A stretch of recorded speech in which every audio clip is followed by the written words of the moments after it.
Let it go ഈ പാട്ട് കേൾക്കാത്തവരായി ആരും ഉണ്ടാവില്ല അല്ലേ? പക്ഷേ ആ പ്രശസ്തമായ വരികൾക്കുള്ളിൽ ഒളിഞ്ഞിരിക്കുന്ന വലിയൊരു അർത്ഥത്തെക്കുറിച്ച് നമ്മൾ എപ്പോഴെങ്കിലും ചിന്തിച്ചിട്ടുണ്ടോ? ഒരു വ്യക്തിയുടെ മാനസികമായ സ്വാതന്ത്ര്യത്തിന്റെ ശക്തമായ ഒരു കഥയാണത്. അപ്പോ നമുക്ക് ഈ പാട്ടിന്റെ ഓരോ വരിയിലൂടെയും ഒന്ന് പോയി നോക്കാം. അതിന്റെ ഉള്ളിൽ ഒളിപ്പിച്ചുവെച്ച ആ ഒരു ഫ്രീഡമിന്റെ, ആ ഒരു വിമോചനത്തിന്റെ കഥ എന്താണെന്ന് കണ്ടെത്താം. പാട്ട് തുടങ്ങുന്നത് തന്നെ എങ്ങനെയാണെന്ന് നോക്കൂ. ഇന്ന് രാത്രി പർവ്വതത്തിൽ മഞ്ഞ് വെളുത്ത് തിളങ്ങുന്നു. അവിടെ ഒരു കാൽപ്പാട് പോലും കാണാനില്ല. ഇതൊരു വെറും ഭംഗിക്കു വേണ്ടിയുള്ള വർണ്ണനയല്ല കേട്ടോ. ഇത് ശരിക്കും എൽസയുടെ മനസ്സ് തന്നെയാണ്. ആരും എത്താത്ത ഒറ്റപ്പെട്ട ഒരു ലോകം. അവൾ സ്വയം ഉണ്ടാക്കിയെടുത്ത ഒരു ഏകാന്ത സാമ്രാജ്യം. ശരിക്കും പറഞ്ഞ ആ ഒരു ഒറ്റപ്പെടലാണ് ഈ പാട്ടിന്റെ ഏറ്റവും വലിയ തീം. ഇവിടെ നിന്നാണ് എല്ലാം തുടങ്ങുന്നത്. അപ്പോ എന്താണ് ഈ ഒറ്റപ്പെടലുടെ സാമ്രാജ്യം? അത് വെറുമൊരു സ്ഥലമല്ല, അതൊരു തടവരയാണ്. പുറത്തുനിന്നും അകത്തുനിന്നും അവളെ പൂട്ടിയിട്ടൊരു തടവറ. പുറമെ നോക്കുമ്പോൾ കാണുന്ന ആ മഞ്ഞുപോലെ തന്നെ ഉള്ളിലുമെല്ലാം തണുത്തുറഞ്ഞ് അവൾ മാത്രമുള്ളൊരു ശൂന്യമായ ലോകം. പുറത്തേ കാണുന്ന മഞ്ഞും കൊടുങ്കാറ്റുമൊക്കെ ശരിക്കും അവളുടെ ഉള്ളിന്റെ ഒരു റിഫ്ലക്ഷൻ മാത്രമാണ്. ഉള്ളിൽ എന്താണ് നടക്കുന്നത്? ഒരു വലിയ ചുഴലിക്കൊടുങ്കാറ്റ്. അവൾക്ക് പുറത്ത് കാണിക്കാൻ പറ്റാത്ത, അടിച്ചമർത്തേണ്ടി വന്ന ഒരുപാട് വികാരങ്ങൾ. അവളുടെ ശക്തി, അതിന്റെയൊക്കെ ഒരു കൊടുങ്കാറ്റ്. ഒന്നോർത്തു നോക്കൂ, ആ ഒരു പ്രഷർ എത്ര വലുതായിരിക്കുമല്ലേ? അപ്പം ഈ ഒരു പ്രശ്നം, ഈ ഒരു ഉള്ളിലെ സംഘർഷം എവിടെ നിന്നാണ് തുടങ്ങിയത്?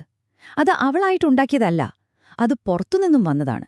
സമൂഹം അവരെ പിടിച്ചിരുത്തിയൊരു കൂടുണ്ട്, ആ നല്ല കുട്ടി എന്ന കൂട്. നമുക്കതിലേക്ക് ഒന്ന് നോക്കാം. പാട്ടിലെ ഏറ്റവും ഇമ്പോർട്ടന്റ് ഭാഗമായ കോറസിലേക്ക് എത്തുന്നതിന് തൊട്ടു മുൻപുള്ള ഒരു ബിൽഡപ്പ് ഉണ്ട്. അതിനെയാണ് നമ്മൾ പ്രീ കോറസ് എന്ന് പറയുന്നത്. ശരിക്കും ഒരു പാലം പോലെയാണിത്. പ്രധാന ഐഡിയയിലേക്ക് നമ്മളെ എത്തിക്കുന്ന ഒരു പാലം. ഇവിടെ എൽസയുടെ കാര്യത്തിൽ അവളെ ശ്വാസം മുട്ടിച്ച ആ നിയമങ്ങൾ എന്തൊക്കെയായിരുന്നു എന്നാണ് ഈ ഭാഗം നമുക്ക് പറഞ്ഞു തരുന്നത്. ഇതൊക്കെയായിരുന്നു ആ നിയമങ്ങള്. ശരിക്കും പറഞ്ഞാൽ അവളെ കെട്ടിയിട്ട ചങ്ങലകൾ. അകത്തേക്ക് ആരെയും കയറ്റരുത്, ആരെ ഒന്നും കാണിക്കരുത്, എപ്പോഴും നല്ല കുട്ടിയായിരിക്കണം, ഒന്നും ഫീൽ ചെയ്യരുത്, ഒളിപ്പിച്ചു വെക്കണം, ആരും ഒന്നും അറിയരുത്. ഈ പറയുന്ന അവർ, ദം എന്നൊക്കെ പറയുന്നത് ആരാണ്? അത് മറ്റാരുമല്ല, നമ്മളെ എപ്പോഴും ജഡ്ജ് ചെയ്തുകൊണ്ടിരിക്കുന്ന ഈ സമൂഹം തന്നെയാണ്. അപ്പൊ സ്വന്തം വികാരങ്ങളെപ്പോലും ഒളിപ്പിച്ചുവെച്ച് ഒരു ഗുഡ് ഗേളായി അഭിനയിക്കേണ്ടി വന്നു അവൾക്ക്. അങ്ങനെ ആ നിമിഷം വന്നെത്തി പാട്ടിന്റെ ഹൃദയം എന്ന് തന്നെ പറയാവുന്ന കോറസ്. ഇവിടെയാണ് ആ ബ്രേക്കിംഗ് പോയിന്റ്. ഉള്ളിൽ അടക്കിപ്പിടിച്ച ആ കൊടുങ്കാറ്റിനോട് ഇനി പോരാടേണ്ട എന്നവൾ തീരുമാനിക്കുന്നു. തന്റെ യഥാർത്ഥ സ്വഭാവം എന്താണോ അതിനെ അവൾ സ്വീകരിക്കാൻ പോവുകയാണ്. ആ വരികൾ ഓർമ്മയില്ലേ? Let it go, let it go, can't hold it back anymore. ഇവിടെ ലെറ്റ് ഇറ്റ് ഗോ എന്ന് പറയുമ്പോൾ അത് വെറും ആ ഐസ് പവറിനെക്കുറിച്ച് മാത്രമല്ല, അതിനേക്കാൾ വലുതാണ്. അവൾ ഉപേക്ഷിക്കുന്നത് അവളെ ഇത്രയും കാലം തടവിലാക്കിയ പേടിയെയാണ്. സമൂഹം എന്ത് വിചാരിക്കും, മറ്റുള്ളവർ എന്ത് പറയും എന്നൊക്കെയുള്ള ആ ചിന്തകളെയാണ് അവൾ ശരിക്കും വലിച്ചെറിയുന്നത്. ഇനി മറ്റുള്ളവർ എന്ത് പറഞ്ഞാലും എനിക്കൊരു കുഴപ്പമില്ല. ഇതൊരു ചെറിയ കാര്യമല്ല. അവളെ ഇത്രയും കാലം നിയന്ത്രിച്ച സമൂഹത്തിന്റെ മുഖത്ത് നോക്കിയുള്ളൊരു പ്രഖ്യാപനമാണിത്. ഇവിടെ നിന്നാണ്, ഈ ഒരു പോയിന്റിൽ നിന്നാണ് അവളുടെ യഥാർത്ഥ സ്വാതന്ത്ര്യം തുടങ്ങുന്നത്. മറ്റുള്ളവരുടെ അഭിപ്രായങ്ങൾ ഇനി നോക്കണ്ട, സ്വന്തം വഴി തിരഞ്ഞെടുക്കുകയാണവൾ. അപ്പോ ഈ കെട്ടുകളൊക്കെ പൊട്ടിച്ചെറിഞ്ഞു. ഇനി എന്ത്?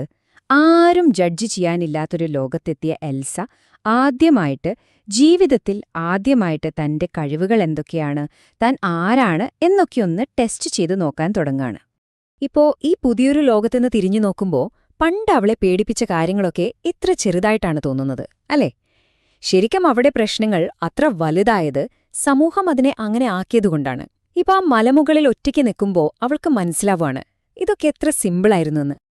ഈയൊരു മാറ്റം നോക്കിക്കേ. പഴയ എൽസയും പുതിയ എൽസയും തമ്മിലുള്ള വ്യത്യാസം കണ്ടോ? പേടിച്ച് വിരച്ച് എല്ലാം ഒളിപ്പിച്ച് സമൂഹത്തിന്റെ നിയമങ്ങൾ കേട്ട് ജീവിച്ചൊരാൾ ഇപ്പോ പേടികളെയൊക്കെ ചെറുതായി കാണുന്ന, കാറ്റിനും ആകാശത്തിനുമൊപ്പം പറന്നു നടക്കുന്ന, സ്വന്തമായി നിയമങ്ങളുണ്ടാക്കുന്ന ഒരാളായി മാറി. എന്തൊരു ട്രാൻസ്ഫോർമേഷനാണല്ലേ! ആ പഴയ ആളിൽ നിന്നും എത്രയോ ദൂരം മുന്നോട്ടു പോയിരിക്കുന്നു.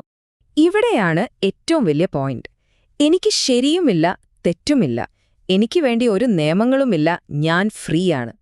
അതായത് ഇനി സമൂഹം പറയുന്ന ശരി തെറ്റുകൾ നോക്കിയല്ല അവൾ ജീവിക്കാൻ പോകുന്നത്. അവളുടെ ഉള്ളിൽ നിന്നു വരുന്ന ശരി ഏതാണോ അതനുസരിച്ചാണ്. ഇപ്പോഴാണ് അവൾ ശരിക്കും ഒരു സ്വതന്ത്ര വ്യക്തിയായത്. അപ്പോ പാട്ടിന്റെ ബ്രിഡ്ജ് എന്ന ഭാഗത്തേക്ക് നമ്മൾ എത്തുകയാണ്.